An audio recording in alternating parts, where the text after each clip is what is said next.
La joie, la peur, la colère, on a tous déjà ressenti ces vagues puissantes qui nous submergent. Mais est-ce qu'on s'est déjà vraiment demandé ce qui se passe à l'intérieur à ce moment-là? D'où ça vient, concrètement? Comment une simple pensée peut d'un coup faire s'emballer notre cœur? Allez, on part en exploration, on va décortiquer ensemble la mécanique fascinante de nos émotions. On a tous cette image en tête, un peu comme dans certains films d'animation, d'un petit quartier général dans notre cerveau, avec des personnages qui s'agitent et qui appuient sur des boutons. Eh bien, cette métaphore, elle n'est pas si loin de la réalité. Nos émotions agissent vraiment comme une équipe aux commandes. Alors découvrons ensemble qui sont les vrais membres de cette équipe et comment ils fonctionnent. Bon, avant toute chose, mettons-nous d'accord. Une émotion, ce n'est pas une humeur qui dure, ni un sentiment sur lequel on réfléchit. Non. Une émotion, c'est un flash. C'est une réaction quasi instantanée, un véritable signal d'alarme corporel qui hurle au cerveau et « oh, il se passe un truc, il faut réagir ». Et c'est ce côté automatique et physique qui lui donne toute sa puissance.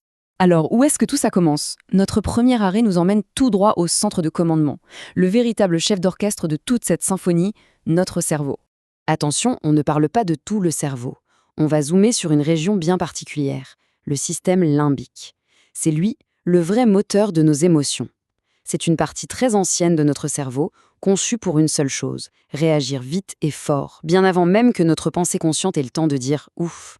Et dans ce cerveau émotionnel, il y a une véritable équipe de choc. D'abord, l'amygdale, c'est la sentinelle, celle qui sonne l'alarme à la moindre occasion. Juste après, l'hypothalamus. Lui, c'est le dispatcher. Il relaie l'info et donne les ordres au reste du corps. Et enfin, on a l'hippocampe, notre archiviste personnel. C'est lui qui attache l'émotion à un souvenir. C'est à cause de lui que l'odeur d'un gâteau peut nous ramener des années en arrière. Le truc à bien comprendre avec l'amygdale, c'est sa vitesse. Elle est fulgurante. Elle ne réfléchit pas, elle réagit. Elle reçoit une info, un bruit, une image, et en une fraction de seconde, c'est décidé. Menace ou opportunité. On fuit ou on y va. C'est un pur mécanisme de survie, super efficace, qu'on a hérité de nos lointains ancêtres. Et c'est là que ça devient passionnant. On a en fait deux systèmes qui cohabitent. D'un côté, le système limbique, notre cerveau chaud, qui réagit au quart de tour pour nous protéger. Et de l'autre, le néocortex, notre cerveau froid, qui lui prend le temps d'analyser. C'est lui qui vient nous dire « Ok, du calme, ce n'était qu'une branche qui a craqué, pas un dinosaure ». Et tout en haut, qui trouve-t-on? Le grand patron, le cortex orbitofrontal. C'est le manager de toute l'équipe. Son rôle est essentiel, il écoute les alertes de l'amygdale, mais il les filtre, il les calme et il décide de la réponse la plus appropriée socialement. C'est grâce à lui, par exemple, qu'on évite de crier sur notre patron à la moindre contrariété. Ok, le cerveau a donné ses ordres, mais comment sont-ils transmis au reste du corps? Eh bien, par des messagers chimiques, des petites molécules qui voyagent partout pour déclencher des réactions. On peut dire qu'il y a deux types de livreurs. D'abord, les neurotransmetteurs. C'est la livraison express, de neurone à neurone. La dopamine, par exemple, c'est le message qui dit « Super, continue !» La sérotonine, c'est plutôt le message « Zen, tout va bien !» Et puis, il y a les hormones. Elle, c'est la poste classique. Ça passe par le sang, c'est plus lent, mais ça atteint tout le corps. L'adrénaline, c'est le recommandé urgent, et le cortisol, c'est pour gérer une crise qui dure. En fait, chaque émotion a son propre cocktail chimique. La fameuse montée d'adrénaline, qui ne connaît pas ça? C'est l'exemple parfait de l'impact physique d'une émotion. En quelques secondes, cette hormone nous met en mode action. Le cœur s'emballe, les muscles se contractent, toute l'énergie est mobilisée. C'est la biochimie au service de la survie, à l'état pur. Alors, les messagers sont envoyés.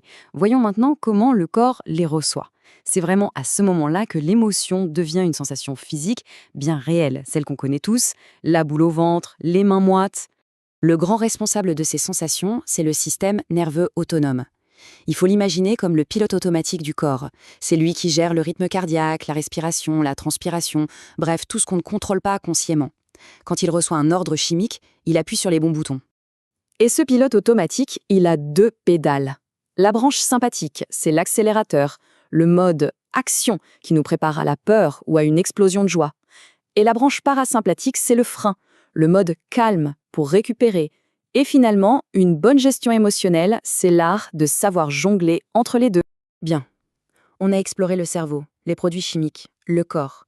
Il est temps de prendre un peu de recul, de rassembler toutes les pièces du puzzle et d'admirer la vue d'ensemble. Voilà, en résumé, le parcours complet d'une émotion. Tout part d'un déclencheur. Puis, c'est une cascade de réactions ultra rapides. Le cerveau limbique évalue, le cocktail chimique est libéré, le corps se met en branle, et c'est seulement à la toute fin que notre conscience arrive pour analyser et, si besoin, calmer le jeu. C'est un processus d'une sophistication incroyable. Au final, loin d'être un chaos désordonné, nos émotions sont une véritable symphonie.